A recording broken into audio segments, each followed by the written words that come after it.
আজ আমরা জানব খারাপ সময়, দুঃখ, কষ্টের সময় কিভাবে একলা চলতে হয়, কিভাবে নিজের মন নিয়ন্ত্রণ করতে হয়, কিভাবে জীবনকে বোঝা যায়। খারাপ সময় একলা চলতে শিখুন। তো বন্ধুরা, এই কৃষ্ণভক্তি চ্যানেলে নতুন হলে দয়া করে চ্যানেলটিকে সাবস্ক্রাইব করে রাখবেন ও ভিডিওটি ভালো লাগলে একটি লাইক, একটি কমেন্ট ও শেয়ার করে দিবেন। তো শুরু করা যাক আজকের ভিডিও।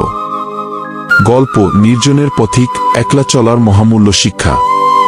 প্রাচীনকালে হিমালয়ের পাদদেশে এক গ্রামে থাকত রঘুনাথ নামের এক যুবক। সে ছিল দুঃখী, অসহায়, পরিবার তাকে ত্যাগ করেছিল, বন্ধুবান্ধব কেউ পাশে ছিল না। মন ভাঙা, ক্লান্ত রঘুনাথ একদিন বলল, আমি একলা চলব, কিন্তু কিভাবে? এই মন তো সবসময় আমাকে টেনে নিয়ে যায় পেছনে। এক সাধুর সঙ্গে দেখা। একদিন সে পাহাড়ি পথে হেঁটে চলছিল একলা, তখন সে এক মহাযোগীর দেখা পেল। যোগী তাকে জিজ্ঞাসা করলেন, কোথায় যাচ্ছ বৎস? রঘুনাথ বলল, আমি শান্তি খুঁজছি, আমি একলা চলতে চাই, দুঃখ থেকে মুক্তি চাই। যোগী হেসে বললেন, তুমি যাত্রা করছো বাহ্যিক পথে, কিন্তু তোমার মন তো এখনো ভ্রমণে যায় না। সত্যিকারের পথ হল অন্তরের পথ। রঘুনাথ আশ্রমে কিছুদিন থেকে সেই যোগীর শিষ্যত্ব গ্রহণ করল। যোগী তাকে শিখালেন 3টি মূল মন্ত্র। প্রথম মন্ত্র, একলা চলা মানেই ভগবানের সঙ্গে চলা। যোগী বললেন, যখন পৃথিবী তোমাকে ছেড়ে দেয়, তখন বুঝে নিও ভগবান তোমার পাশে রয়েছেন।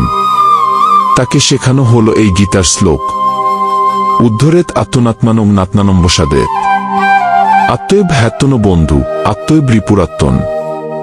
গীতা 6:5। অর্থ, নিজেকে নিজেই উদ্ধার করতে হবে। নিজের মনই নিজের বন্ধু, আর মনই নিজের শত্রু। যদি তুমি নিজের মন নিয়ন্ত্রণ করতে পারো, তবে তুমি নিজেই নিজের বন্ধু হয়ে উঠবে। দ্বিতীয় মন্ত্র, সুখ দুঃখ সমভাবে গ্রহণ করা।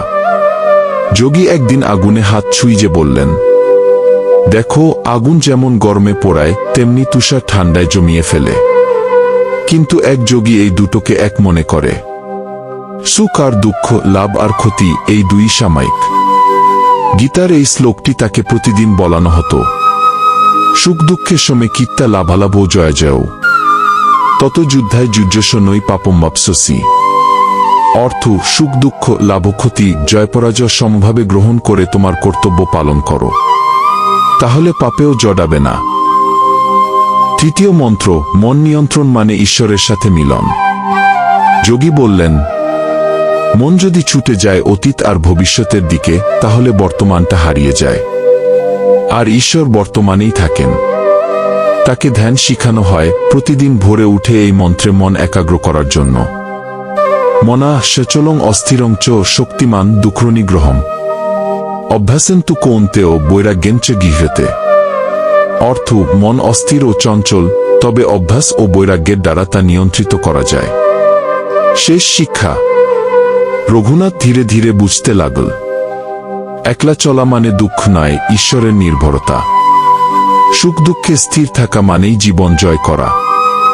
মন নিয়ন্ত্রণ মানেই মুক্তি। সে ফিরে গেল গ্রামে, কিন্তু এবার সে আর আগের মতো ভাঙা মানুষ নয়। সে নিজের অন্তরেই ভগবানের অবস্থান অনুভব করতে শিখেছে। ধর্মীয় উপদেশ সারাংশ। 1. একলা চলুন, তবে ভগবানকে সঙ্গী করে। 2. সুখে দুঃখে স্থির থাকুন, কারণ উভয়ই সাময়িক। 3. মনকে নিয়ন্ত্রণ করতে শিখুন, অভ্যাস এবং বৈরাগ্য আপনার অস্ত্র। 4. সৎ পথে থাকুন, কারণ সত্য কখনো একা থাকে না, ঈশ্বর থাকে সত্যের সঙ্গে।